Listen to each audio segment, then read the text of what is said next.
Good afternoon.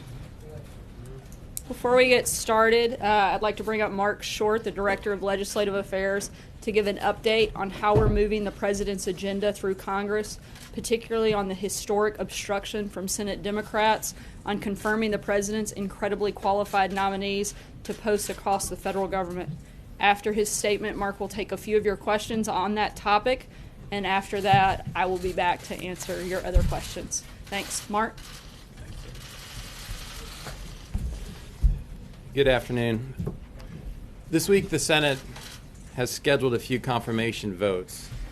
Yet, as even the Washington Post has reported, the Senate is conducting the slowest confirmation process in American history. For the past 6 months, Senator Schumer has deliberately run an unprecedented campaign of obstruction against the President's nominees for high-ranking positions in the government. Not only are key national security, energy, financial, and regulatory positions left unfilled, procedural slowdowns have kept the Senate committees from doing other legislative work. Democrats even walked out of committee hearings to deny a quorum, like school children taking their toys from the playground. But it's the American people who are being hurt. These obstruction tactics are carried out in the name of resisting the Trump administration and playing to a radical left-wing base. But it is the will of the American people that is being denied.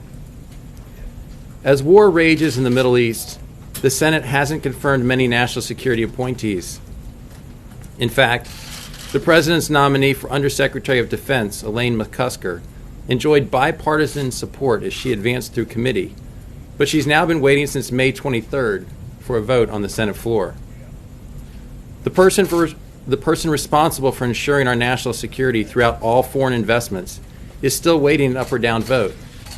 Heath Tarbert was voted out of committee on May 23rd, and for the Committee on Foreign Investment in the United States has now waited for over a month for a confirmation vote.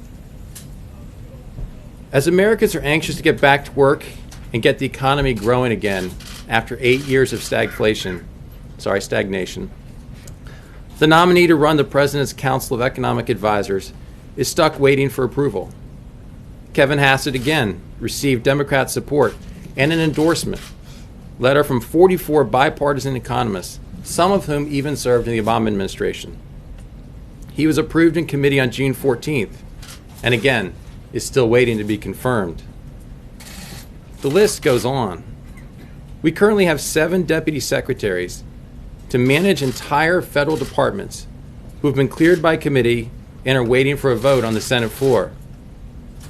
Folks, it's July 10th, and we do not have deputy secretaries at the Small Business Administration, the Department of Interior, the Department of Energy, HUD, HHS, OMB, and the Department of Defense.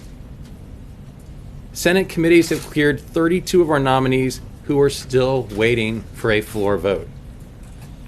In total, there are 133 nominees waiting for consideration by various committees. While Senator Schumer irresponsibly champions the resist movement, his partisan tactics are harming the country and obstructing the will of the American people. To date, the Senate has confirmed a total of 50 Trump administration nominees. To put that in perspective, the Senate had confirmed 202 officials at this same point in the Obama administration. We think that is a fair analogy because Republicans now control the Senate, Democrats control the Senate at that point, and the comparison is 50 to 202. By the August recess in 2009, the Senate had confirmed 292 Obama administration nominees by voice vote alone. To date, the Trump administration nominees have received 5 voice vote confirmations. The truth is that Democrats are putting their agenda ahead of the will of the American people. Democrats are keeping key agency nominees from serving their country. And today we're calling on Senator Chuck Schumer to stop blocking the will of the American people for political gain.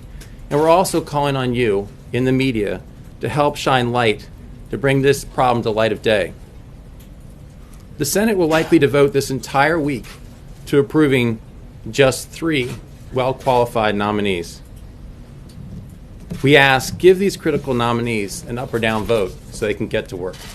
I'm happy to take your questions. Have you talked to the Democrats at all to find out why they're offering such pushback, and have you tried to negotiate with them behind the scenes to try and cure some of the problem, or is it just here that we've heard about it? Yes, we've spoken to them. Yes, we've been trying to work at that. I think that one comment that the Democrats are likely to say is that, well, Republicans control the committees, and so they could move forward these committee assignments to the House floor quicker. But as we've already articulated to you, 32 of our nominees are sitting there waiting for floor votes now. The number of voice votes is a small fraction of what was afforded Obama nominees, and we think that there's really no historical precedent for this. Just a quick follow-up then is, what about those Democrats who are also saying this pales in comparison to what Senator McConnell said about the previous administration, that the goal one was to not pass anything that or help the administration out in any way, shape, or form? I think that the record shows that what McConnell did as Senate Republican leader at the time was to confirm Obama's nominees. I think there's a long history of believing the American people elect an administration, the committees determine the qualification, and assuming that those candidates are qualified, they get votes. We're not receiving that courtesy. Yeah, Peter. Mark, if I can ask you, earlier today, we heard from some top U.S. senators, including Chuck Schumer, Dick Durbin, Patty Murray, and others, that basically said in simple terms they want to advance policies that would help bring stability to health insurance markets and make premiums more affordable for millions of Americans, effectively calling for bipartisanship in the effort to deal with health care right now. Do you think bipartisanship, given the fact you want Democrats to work with Republicans on these nominees, is bipartisanship the way to go to best serve Americans on health care? Look, I think that we believe that bipartisanship is a solution to a lot of our problems. We have not seen bipartisanship. The numbers I'm giving you right now shows that everything they're trying to do is obstruct our agenda. And specific to health care, we've commented several times that we would welcome bipartisan support. There are Democrats who have said to us openly, they say, look, we know Obamacare is failing. We know that insurance markets are collapsing. We know that insurers are leaving them, and the rates have in many cases doubled, in some cases tripled. But we can't be a part of Obamacare repeal because that's viewed as something that was a signature accomplishment of the previous administration. So there may come a time for being able to partner with them, but I don't think that happens until after this repeal. John? So Mark, how confident are you that you'll be able to pass this Republican only? I mean, Democrats, you can't blame them for blocking you on this bill, this health care bill. How confident are you that you'll get it done by August? And if it fails, are you going to bring the Democrats down here to work on more modest fixes to the current law? We're confident that it's going to pass and that we're not going to be in a situation of failure, John. But at the same time, I think that the president recognizes that Republicans have campaigned on repeal and replace since 2010. In all candor, in many ways, he was looking forward to a day he was inaugurated having a bill on his desk to repeal it because it's something the Republicans have said they would be doing, again, since the 2010 election cycle. So we're anxious to get that bill and for the president to sign it. But if he doesn't come here by the end of by August, are you going to bring Democrats down here? Are we going to we still look forward to completing the repeal and replace before August. Mark, Republican voters know that you have a majority in the Senate. You also have a 51 vote threshold. They also know the Senate Majority Leader controls the calendar, especially on executive branch nominations.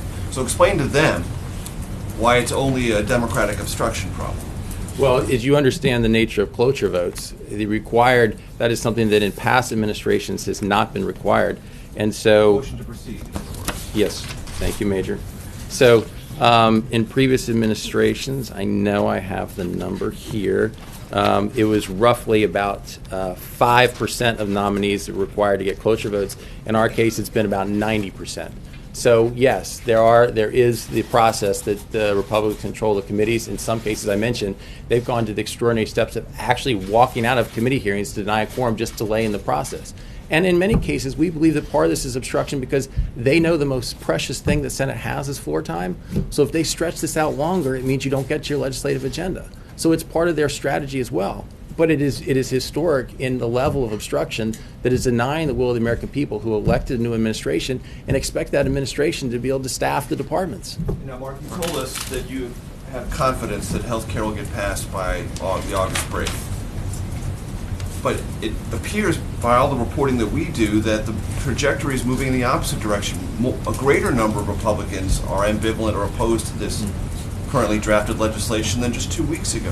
What is the source of your confidence when the outward vote counting appears to be moving in the opposite direction from the administration's vantage point. We look forward to being able to rescore bills that provide, I think, many things that various factions of the party were looking for.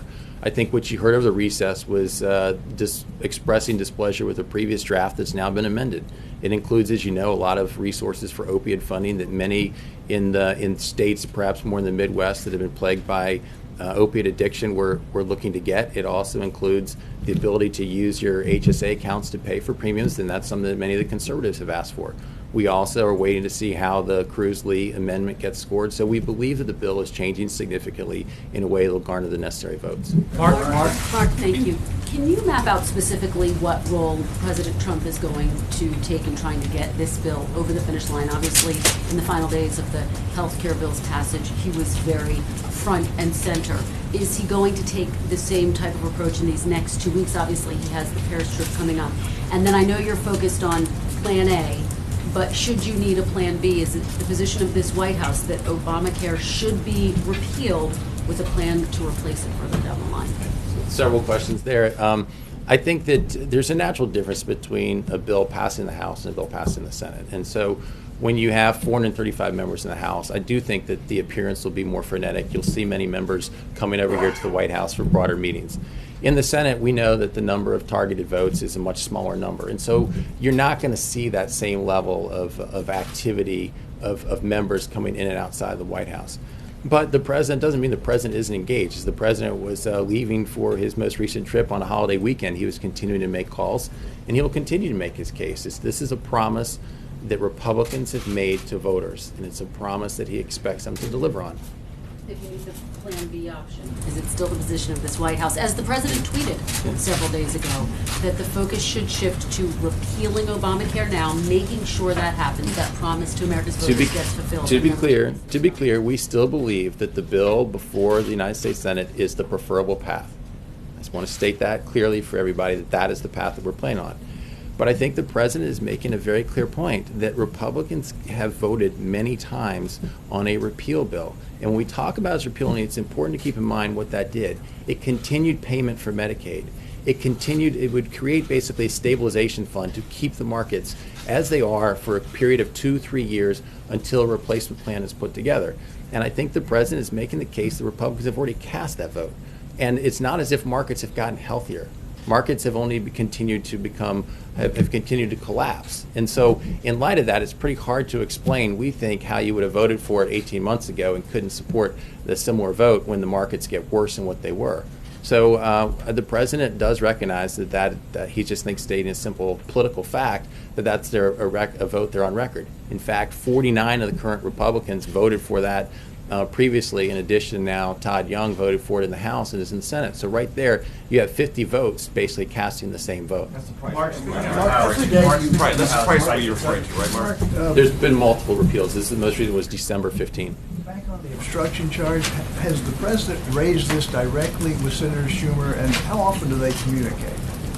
I will leave the president's personal conversations with Senator Schumer, but keep in mind that there are also Democrat nominees working through this process, that there are certain independent boards and agencies for which statutorily the Democrats, the minority party, gets its own picks. And to date, I will grant you, it's a very small sample size, but we have nominated twice as many to this point as Bush had.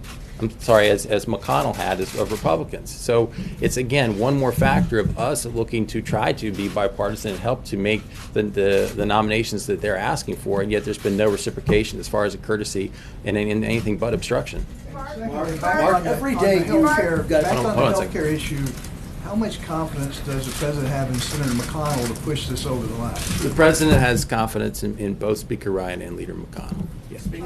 Mark, slightly off topic, there's a quote floating around of you saying that you think the drafted legislation on the Iran and Russia sanctions is poorly written. And so I want to know, is the White House going to support a bill that is not poorly written, and what exactly would you like to see changed for the White House to support it? Thanks. To be clear, the administration's perspective is that we support the sanctions in the bill on Russia and Iran. Keep in mind, it's initially an Iran bill for which there was a Russia sanctions amendment. The administration is fully supportive of those sanctions.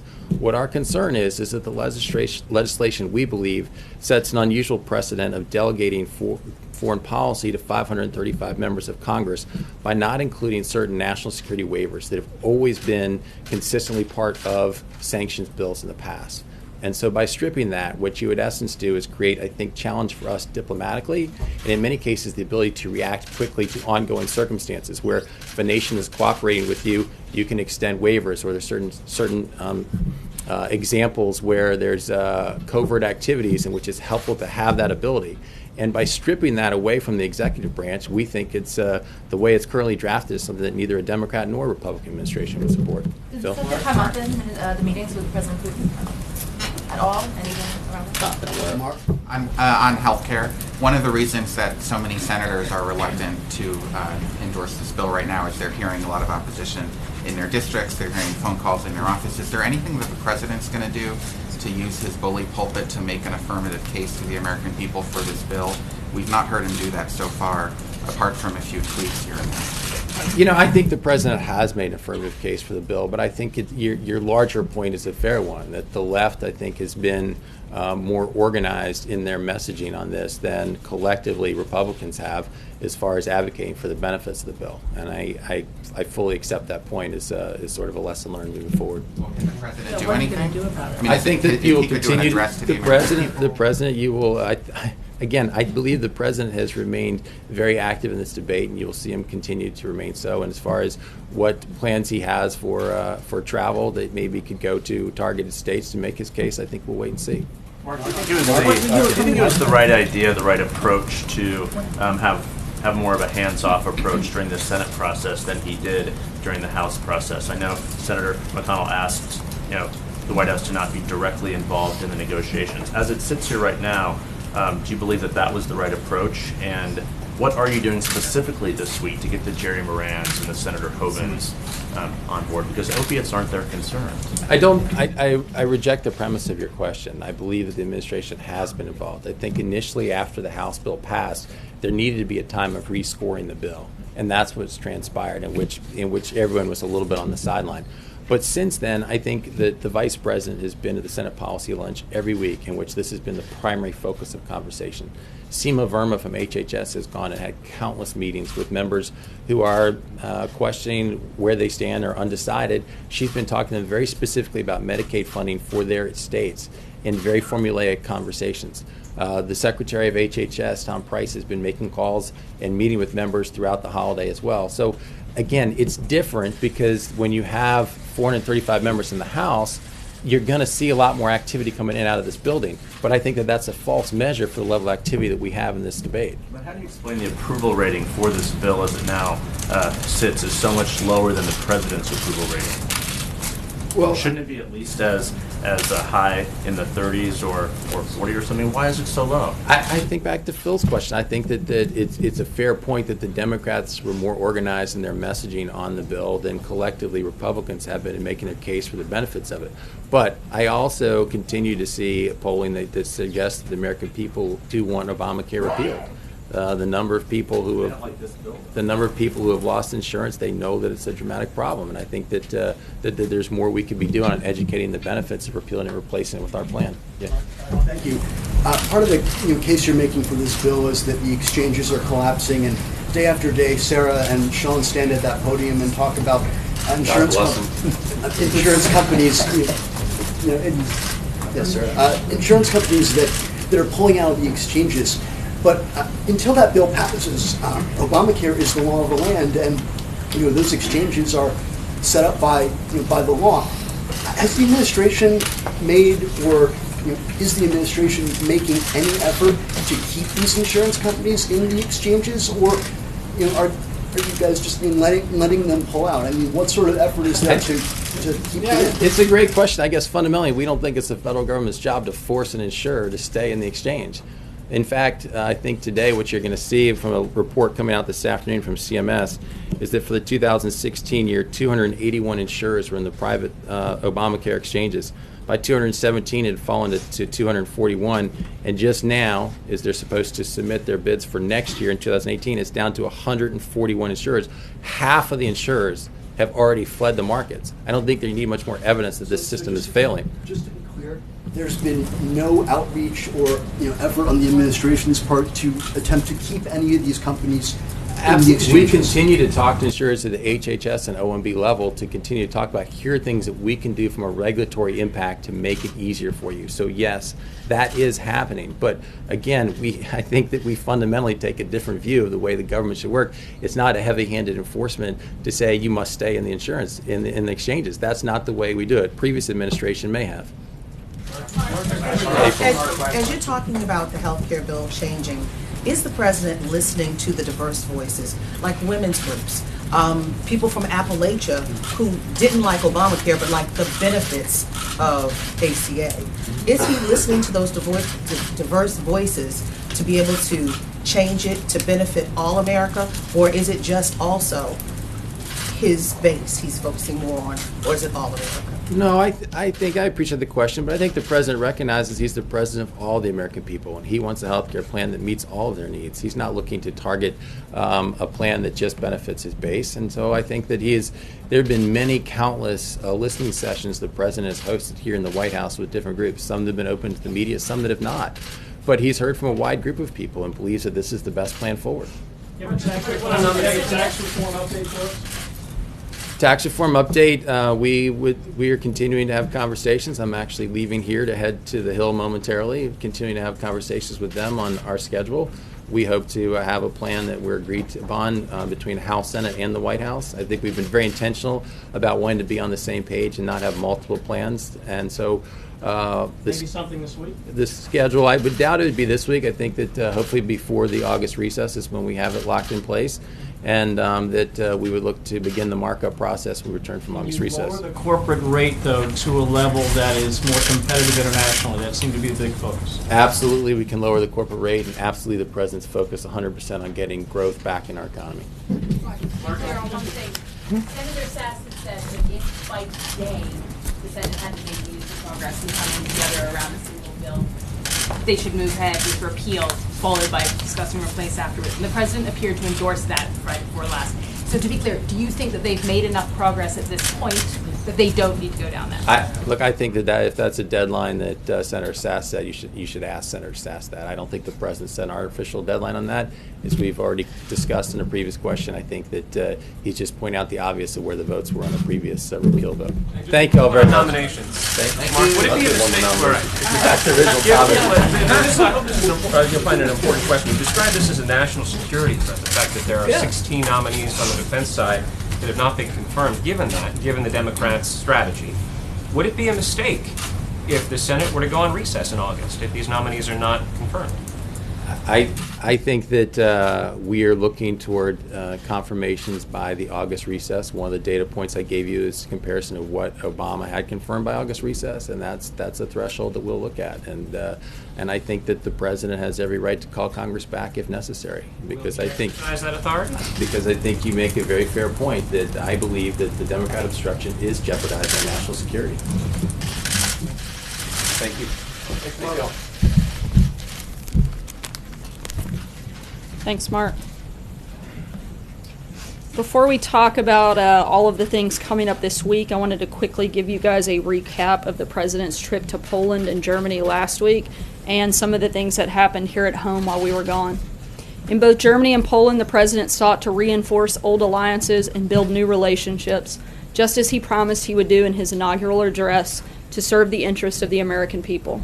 In Poland, President Trump gave a powerful and historic speech in Warsaw that was widely praised both in Poland and the United States as one of the most important speeches by an American president on foreign soil in decades. In his speech, the president saluted the spirit of the Polish people over centuries of hardship, and especially the Polish heroes of the Warsaw Uprising and those in the struggle to defeat communism. The president reaffirmed that the NATO alliance of free, sovereign, and strong independent nations is in the best interest of America and the security of the American people. He also reaffirmed America's commitment to Article 5 of the NATO Treaty and called upon member states to honor their full and fair financial obligations.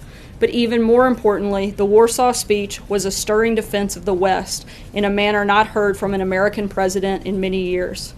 Using the Polish experience as an example, President Trump reminded us of the shared history, culture, and values that have made Western civilization great, and urged the nations of the West to defend it from new threats inside and out.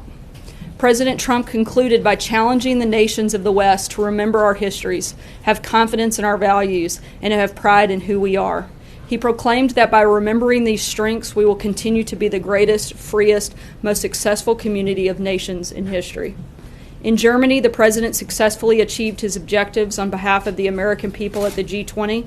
In his discussions with more than a dozen foreign leaders, he underscored the need for nations to join together to strip terrorists of their funding, territory, and ideological support, and to stop doing business with nations that sponsor terrorism, especially Iran.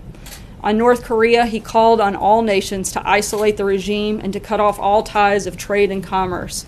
At the same time, he hailed the launch of the World Bank's Women Entrepreneurs Finance Initiative, of which the United States is a founding member, to help empower women all across the world. In his meetings, President Trump also underscored the need to end unfair trade practices and to finally provide American workers and businesses with a level playing field. The trip to Poland and participation in the G-20 summit have given the president tremendous cause for hope. He returned to the United States with great optimism for the future and incredible excitement for what lies ahead. On Friday, while the president was participating in those important discussions at the G-20, the June jobs report came out back here at home. Sadly, there wasn't a lot of coverage of these numbers, so I wanted to give you a few highlights. There were 222,000 new jobs were added in June, higher than the monthly average over the past year and well above expectations. With 187,000 private sector jobs added in June, there have now been over 800,000 private sector jobs added since the president took office. And on top of all that, the jobs report from April and May were revised upward, reflecting that an additional 47,000 jobs were added in those months than previously reported. Looking ahead, as Mark told you, congressional Democrats are committed to inaction. Republicans are driving a lot of action on the Hill this week. Both houses are taking up important legislation on defense spending, military construction, and Veterans Affairs spending. And of course, the Senate is continuing to work on the Republican plan to repeal and replace the collapsing Obamacare system before it completely falls apart. Just today, the Gallup Share Care survey showed that nearly 2 million adults in the United States dropped out of health care coverage this year. That's 2 million more Americans who are being completely failed by the last administration's broken promises. 2 million more Americans who deserve better. And they're only a small part of the picture of those families and individuals who are suffering under the current system. For those 2 million Americans and the countless others we hear about each time another insurer pulls out of a state's exchange or one of a dwindling number of co-ops fails, it's critical that the Senate moves swiftly and decisively to repeal Obamacare and replace it with a system that truly supports everyone to get the health care coverage they need. Later this week, of course, the president will be in France, and we will have more details on that trip in the coming days. While the president is in France, the vice president will deliver the opening keynote address to the National Governors Association summer meeting on Friday. And as a former governor, the vice president will speak with some of his former colleagues about the president's commitment to partnering with the states on issues like infrastructure, health care, and education.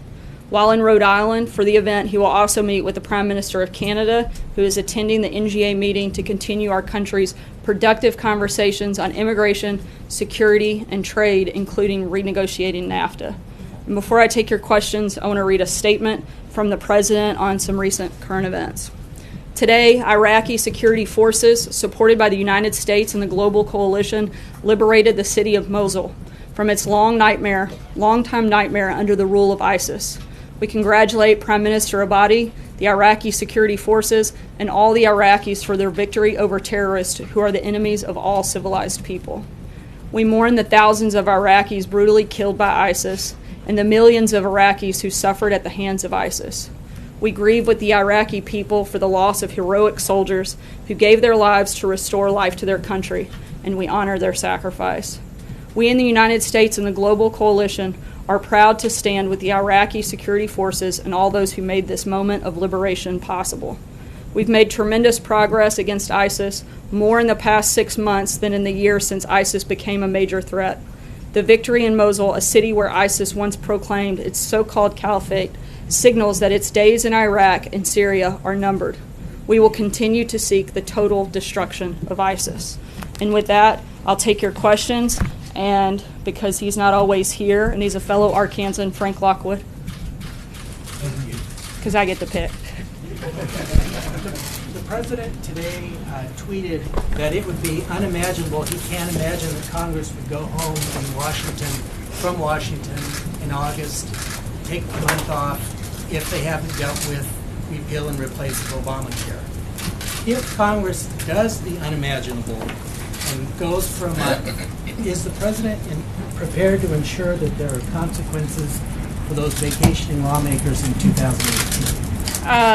I don't know that he's going to lay out a list of consequences. I think he's focused on the positive component of this, and that's the hope that all of the members of Congress will come together to repeal and replace Obamacare.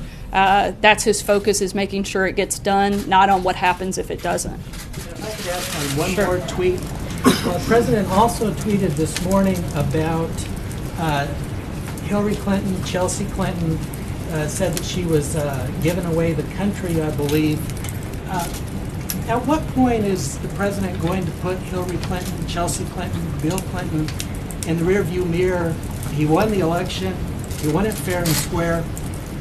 When does he just let them go and look forward? I believe this tweet was a response to the attacks on his daughter taking his seat, if I'm correct. Is that the one you're referring to, Frank?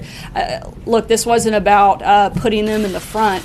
This was about responding to an outrageous attack against a White House senior advisor. And it's pretty standard protocol that when the leader gets up, someone takes their seat, as Chancellor Merkel also pointed out, and said that this was perfectly standard protocol. In fact, I think that we should be proud to have Ivanka sitting in that seat, considering particularly the topic at hand was part of her portfolio. If she didn't have the last name that she has, I think she would be constantly celebrated instead of constantly attacked. And I frankly think it's a sad thing that they chose to go after her in that moment.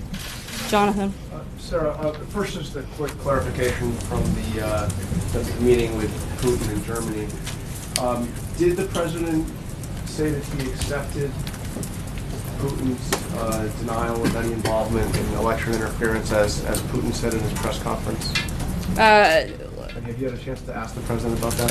The president was multiple times asked Putin whether or not he was involved. It took up a great deal of the conversation that they had on the front end of their meeting, and the president heard Putin's denial and also realized that they had some very important topics they needed to cover, Ukraine, North Korea, Syria, and decided to move on from that point of the conversation and focus on those issues. And that was the purpose. Look, he heard Putin's denial, and he knew that at the end of the day, the important part was them being able to have that conversation, him to directly ask him. He heard his answer, and he moved forward with places that they thought they could work together. The president's been clear from his statements back in January, and even in his tweets over the last couple of days, his opinion on that matter. And the question that I would ask was the reports on this meeting that took place at Trump Tower last June with Donald Trump Jr., Paul Manafort, Jared Kushner. When did the president learn that that meeting had taken place? I believe in the last couple of days, is my understanding. Is he concerned about that the top leadership of his campaign would take a meeting with a Russian lawyer promising to give? No, I mean, look, I've been on several campaigns, and people call offering information. As I know, many of you received similar calls of people offering information. Don Jr. took a very short meeting from which there was absolutely no follow-up. Frankly, I think something that may make sense is looking at the Democrat National Committee coordinated opposition research directly with the Ukrainian embassy.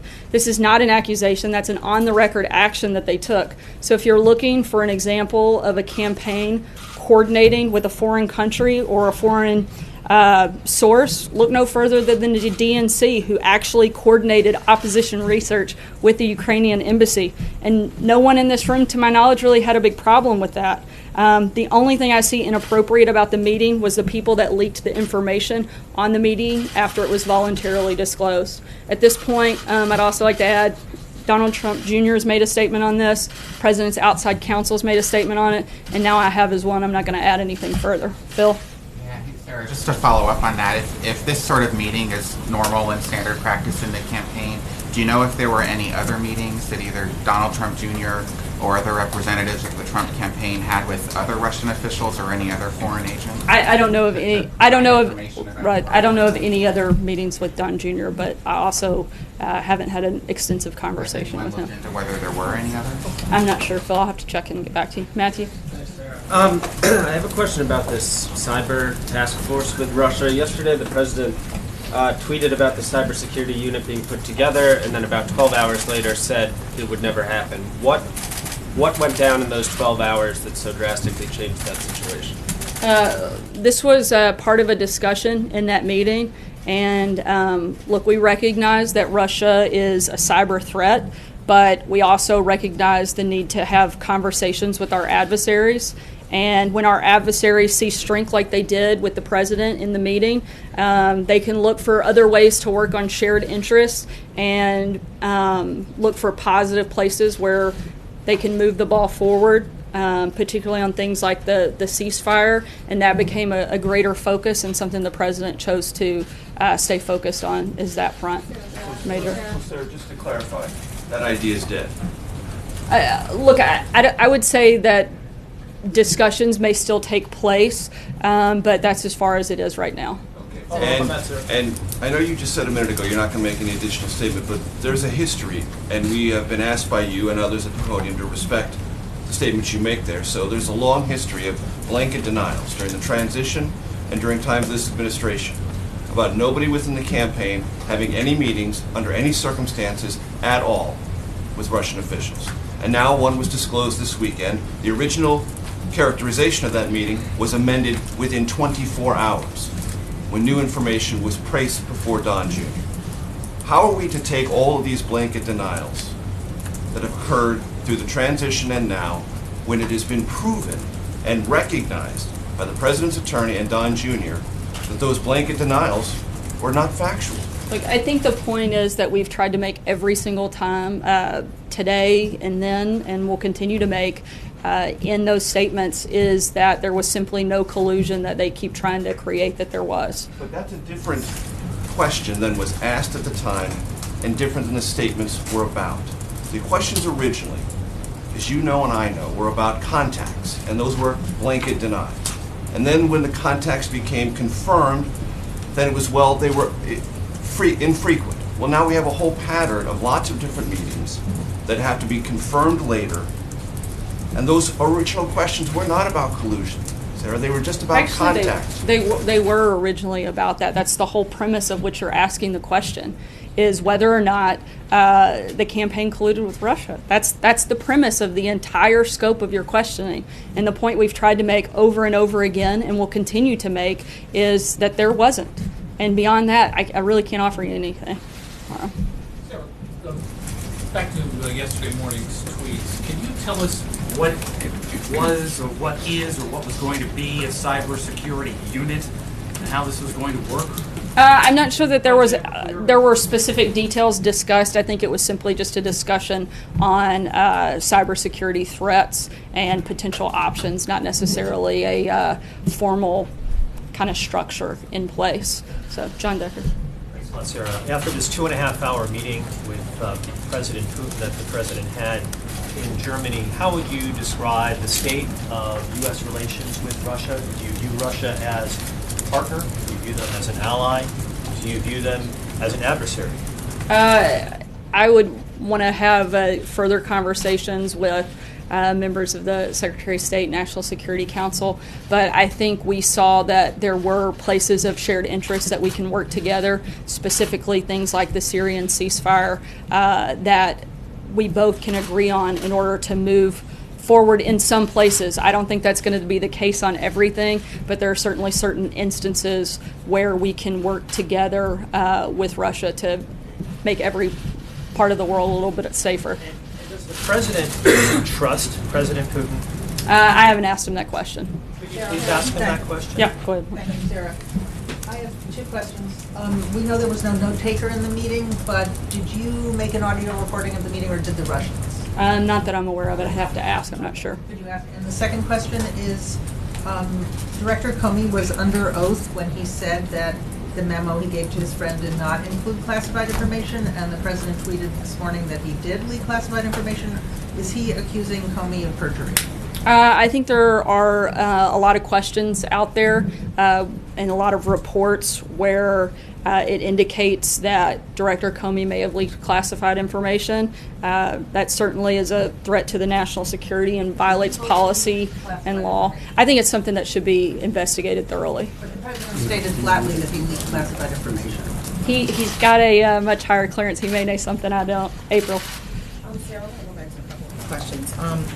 When you talk about the issue of Don Jr., you said leakers. What do you think about the word whistleblower?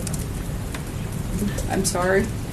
You're trying to say people who gave that information were leakers. What about the issue of whistleblower? What do you see, whistleblower versus leaker? Well, I think this is a voluntary disclosure to include some of that information, and I think that it would be inappropriate for that to be shared outside of the scope of people that should have that information. So, John Gizzi. Just one more question. So on the issue of collusion, are you saying there's no collusion when it comes to the overall arch of the campaign? But what about the individuals? What about individuals that could be suspects of collusion? Are you vouching just for everyone in total, or individuals, or what? I'm saying that the president's campaign did not collude in any way. So that's then when we go to different people. What do you say about that? Don Jr., anyone, the names that are coming I would up. certainly say Don Jr. did not collude with anybody to influence the election. What about Flynn? To my knowledge, he did not collude with anybody to influence the campaign. Again, I think I've been very clear. Our position is that no one within the Trump campaign colluded in order to influence the election. I think the bottom line is that the Democrats had a weak candidate, and President Trump had a stronger message, and they're constantly looking for ways to undermine the president and delegitimize his election victory. John Gizzi. Thank you, Sarah. Two brief questions. When the president arrived for the G-20 summit, it was widely reported that the Putin regime was cracking down on the opposition candidate, Mr. Navalny, at the time. This has been just the latest in a series of events in which human rights and dissent have been crushed in Russia. Was human rights raised at all by the president in his conversations with Russian president? I'm not sure. I'll have to ask John and get back to you on that. All right. My other question is... I knew there was a second one coming. I don't care. The other one's coming. The president did talk privately with Chancellor Merkel, we know. Days before he arrived there, her party, the Christian Democratic Union, made a much publicized change in its platform and dropped its reference to the United States as a friend and changed that to important ally. Was this something that came up in their meeting, and did the president ask why she did that? Again, I haven't heard that was specifically discussed, but I'll be happy to ask and circle back with you. Trey? Two quick questions for you. Did President Trump discuss sanctions with Russian President Putin at the G-20 summit?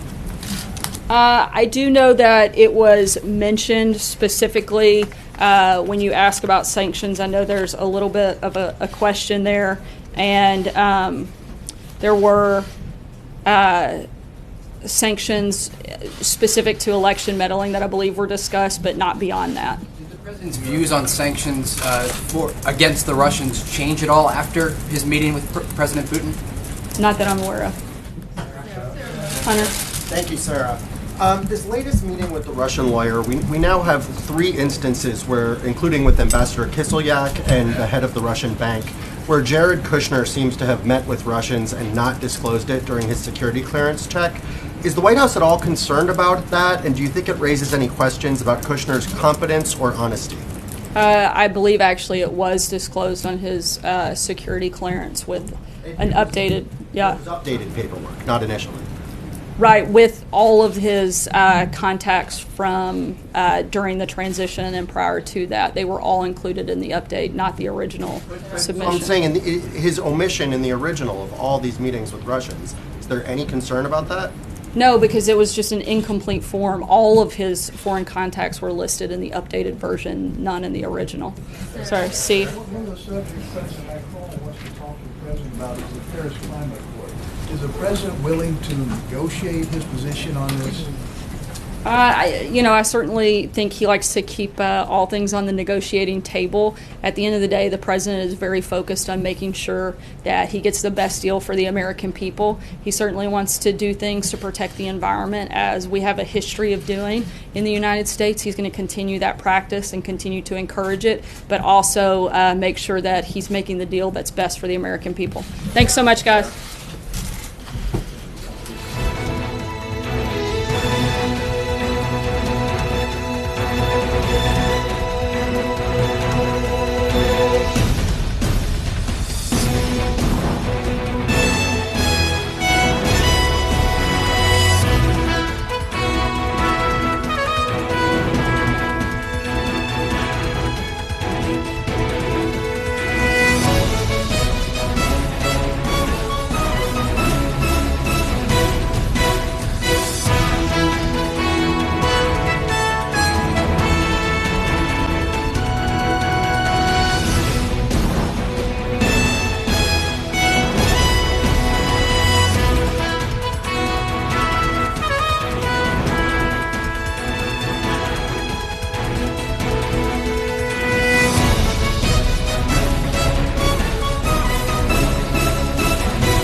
Hey everybody, it's Monday, July 10th, and that was the end of the daily White House press briefing you heard just moments ago. It was an audio-only briefing today, off camera, conducted by Sarah Huckabee Sanders, and we heard also from White House Legislative Affairs Director Mark Short. We're going to break down everything you heard in case you missed the entire briefing right here. For that, let's bring in my colleague Arlette Saenz. She covers the White House, and she joins us now from Washington, D.C. Arlette, how you doing today? I'm doing well. How are you doing, Amna? I'm good. So let's just set this up for a second. This briefing today, just to kind of bring people up to speed, it was off camera. It was embargoed until it was completed. We've been getting the White House press briefing in different forms over the last few weeks. Just walk me through how the rules are changing and if we know why they're changing.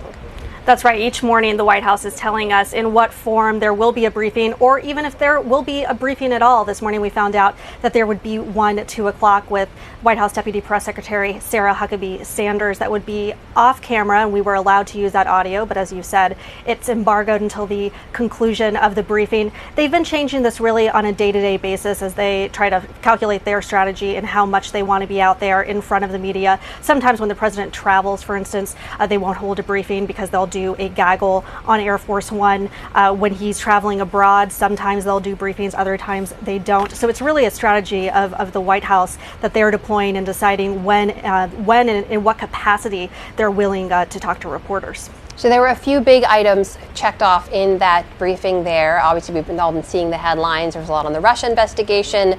There was some talk about how legislation moves forward in this Congress. And there was also some about health care. And I want to start with health care because it affects millions of Americans, a huge chunk of our economy. And they're coming up against a crunch time in their timeline. There was confidence there from Sarah Huckabee Sanders that they're going to be able to push through a plan to repeal and replace. Give me a reality check. What's really happening on the ground there? Well, Senate Republicans are back from their 4th of July recess today, and really the state of play is pretty uncertain. The path forward for this bill is unknown at this time. They need to get support of 50 Republicans, 50 of the 52 Republicans in the Senate, in order to get it to pass. The White House Legislative Affairs Director, Mark Short, was briefing reporters right before Sarah Huckabee Sanders, and he said that they're confident that they can pass a repeal and replace measure by August. But right now, the lawmakers have about 15 days left before they head out for the August recess, before they can get anything done. And the Senate's coming back into session today. Right now, there's no clear path forward or consensus around one Senate Republican plan. But we'll have to see in the coming days what's presented, if maybe there's other measures out there to try to bring the groups together. But the White House right now is acting as if they are confident that this will be passed before August recess. It's also important to note that right before we had this briefing, the Vice President was on Rush Limbaugh's radio show, and he actually said that if they can't get the bill to pass, what they should go ahead and do is focus on a repeal-only strategy and create enough buffer room in that legislation to craft legislation that would then replace it later on down the road. Arlette, tell me a little bit about what we know about how involved President Trump will be in any of those talks or negotiations or the pressure to get this thing through already. We know how involved he was when it came to the House bill before. What's he going to do moving forward?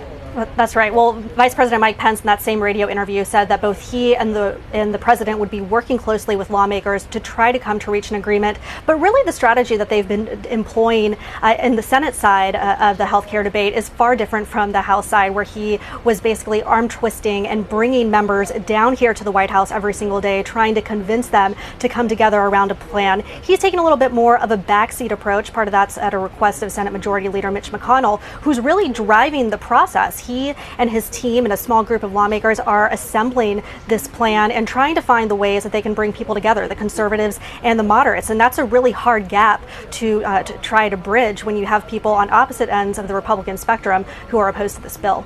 So let's talk a little bit about one of the other big headlines. The news broke over the weekend, some new disclosures about a meeting that Donald Trump Jr. took as a member of his father's campaign back in 2016 at Trump Tower. We know now that he met with a Russian lawyer who has ties to the Kremlin, and ostensibly the meeting was set up in order for him to maybe receive information that could have been damaging to the Clinton campaign. What is the White House saying about this meeting now, and what kind of questions do we think they're going to get about this moving forward? Well, there's been a lot of shifting explanations from over the weekend when the story first came out on Saturday. Don Jr. just saying that he met with them to discuss adoptions. Then in a statement yesterday actually revealed that he met with them because they said that they had potentially opposition or damaging information about Hillary Clinton to share. Now, the White House today said that Don Jr. went to that meeting and that there was no follow-up after that meeting, that they ended it once they made clear, once they've moved on from the discussions about Hillary Clinton, made clear that there wasn't any information there, then moved on to Russian adoptions. At that point, he tried to stop the meeting. Our Chief White House correspondent Jonathan Karl asked Sarah Huckabee Sanders, when did the president learn about this meeting? He actually just found out a few days ago that this meeting even occurred. But the White House is insisting that there was nothing inappropriate that was done in that meeting. Sarah Huckabee Sanders, she's a veteran of other campaigns. She was arguing that oftentimes campaigns get phone calls about potential tips of Oppo research against other candidates. She was basically likening this to that kind of situation. She said the only inappropriate point of all of this was that there are people who are leaking information about that meeting. That's a common theme that this White House seems to go back to, is pinning things on the leakers rather than addressing the actual substance itself. And Arlette, we know that Donald Trump Jr. has defended his taking that meeting in a tweet earlier today. He also went on to tweet later on that if anyone, i.e. the Senate Intelligence Committee, as we know one of the members said they may want to speak to him, he said he'd be willing to share with them what he knows. But is any of this of concern to anyone else in the White House, especially to John Karl's question that the president himself didn't even know about that meeting that someone on his campaign took during his campaign with a Russian official? Is it concerning that he didn't know until now? Are they worried there could be other meetings that he doesn't know about?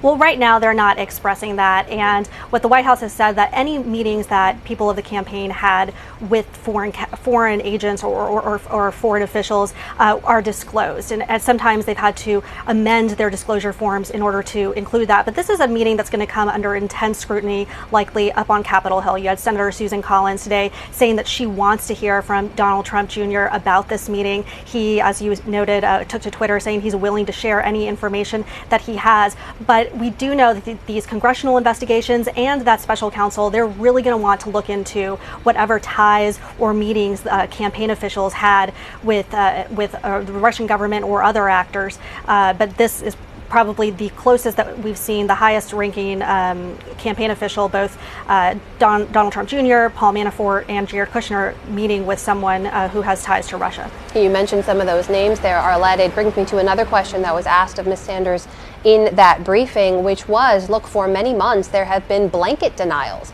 by Hope Hicks previously as a spokesperson, by Mr. Spicer at that podium, by Ms. Sanders as well at that podium, that there were no meetings, no contact of any kind with foreign officials or with Russians along the way. And slowly, drip by drip, we have learned more and more about some of these interactions and meetings. You've got a list of people right there: Paul Manafort, Carter Page, Mike Flynn, Jared Kushner, now Donald Trump Jr. Is there a sense within the White House that maybe we'll see some increased transparency? They need to get ahead of some of this information, or do they just continue to wait to see if there's more information dripped out over time? Well, so far they haven't unveiled any strategy when it comes to that, but we know that the Senate Intelligence Committee and House Intelligence Committee will be looking into this closely. We actually learned this week that the Senate Intelligence Committee will be interviewing Trump campaign officials for the first time this week. So we'll have to see in the coming days who is going to be appearing before that committee and what kind of details these lawmakers are going to be seeking, and whether they're looking into meetings that they already know about or potentially don't know about. Last thing I want to get you on before you go. We heard before Ms. Sanders, we heard, as you mentioned, from the White House Legislative Affairs Director Mark Short. They handed out some paperwork in the briefing room before they began. This tack of attacking the Democrats as obstructionists, this has been part of the strategy from the White House messaging team. And they mentioned at the beginning, in terms of nominees still awaiting confirmation, Mr. Short said 133 nominees still awaiting votes. He laid the blame squarely on the Democrats, squarely on Senator Chuck Schumer. Is there any light ahead for the Trump administration pushing through some of their nominees? Well, they want these nominees to come forward and go ahead and have votes. The holdup hasn't just been on the Democratic side. There's also been some Republican holdup as well. And Democrats are actually arguing and pointing to the lack of number of nominations. If you look, the Obama administration, they argue that they had substantially more nominees, appointed at this period of time compared to the Trump administration. So we'll have to see in the coming weeks as they head into that August recess. Mark Short actually floated right there the possibility that the president has the right to call people back from recess if he feels like the lack of confirmation of certain nominees relating to national security. If he feels like that's a gap that's sitting there, he holds the right to bring them back to recess. Now, we don't know if the president actually would do that. We know that right now now, the Hill is still planning on going out on their congressional recess in August. We'll have to see in the coming weeks and months whether that calculus changes. All right, a lot covered there in the briefing. Arlette Saenz live for us at the White House North Lawn. Thanks, Arlette. Thank you. And thanks to you for watching as well. Remember, you can go to abcnews.com anytime for continuing political coverage and the latest from the White House. For now, I'm Amna Nawaz. I'll see you back here soon.